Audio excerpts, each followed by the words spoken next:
You want me to tell you about my fiasco coming in this morning? Oh, yeah, I love this. Yeah, let's hear it. Okay, so Adam says we're going to do a reaction video. I'm down. I get here. I thought it's going to be like me, Adam, Flacco, chuckling at a big lady tumbling down some stairs.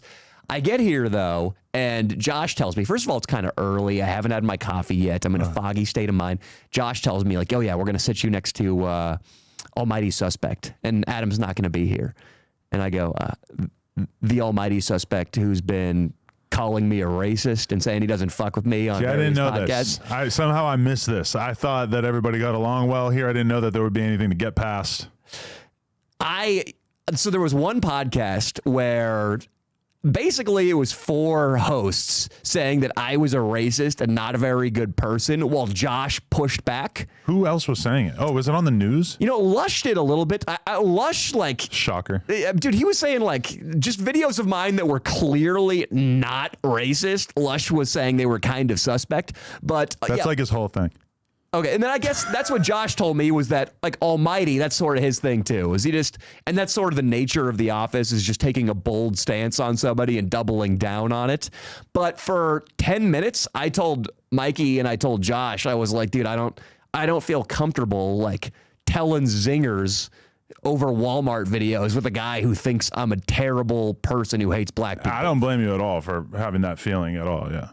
I didn't know that this was going to be... How did you get past it, though? Did you have an actual conversation about it, or you just kind of... So I walked back here, and I had my iPad out, and I was just going to, like, watch comedy on my iPad, and I was like, dude, I feel like a huge pussy right now, being at the far end of the building while these guys go do their content, which is, like, their job, and I'm throwing a fit. So I just walked back in there, and I saw Almighty in the lobby of the building, and I was like, dude... I'm going to quit being a fucking pussy. And I just gave him a hug, and he was, like, totally cool. Oh, wow, that's great. And then we went in there, and we, like, fucking...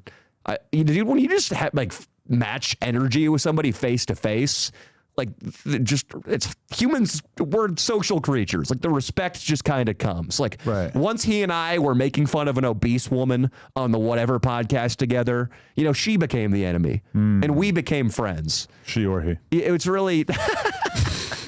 It was what I'm saying, Adam, is that fat phobia trumps racism. Well, there's a big difference between calling somebody racist, like, on a podcast versus calling them racist to their face as well. Yeah. You know, one is content versus and what happens on camera is way different than what happens off camera as well. And there's been plenty of times where I've been in that situation where you're basically like, where you're like, people are just saying things on camera, and I'm sitting there thinking, like, you don't believe this. Yeah. You are not actually a person who feels this way. It's just because of the camera, you feel like you have to hop into this shit. Which I respect. I've kind of lost that instinct. Like, I think I'm too big of a pussy to just go full Howard Stern and just slander various people, other than Howie Mandel's daughter. I guess we were comfortable doing that.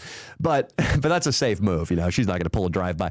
But I kind of respect Almighty and guys like him who just are going for it for content, which I do in a way. I'm done beefing with other creators. I don't like how that feels anymore. I don't like that shit either. It feels like such a waste of time. Yeah. But then you feel kind of hypocritical if you're talking about other people's lives and then trying to avoid talking about your own or your own issues with people. Sometimes that kind of, because the people who are able to produce content the most efficiently and the most consistently are people who are able to basically denounce huge swaths of the public, you know, like the Republican, like a Steven Crowder type who is able to get on camera and just absolutely malign the left and talk about these trans people and these activists and these feminists. And that's just kind of like what he does day in, day out. And if you really want to be like a consistent content creator, having people to shit on kind of feels like the most consistent thing you need.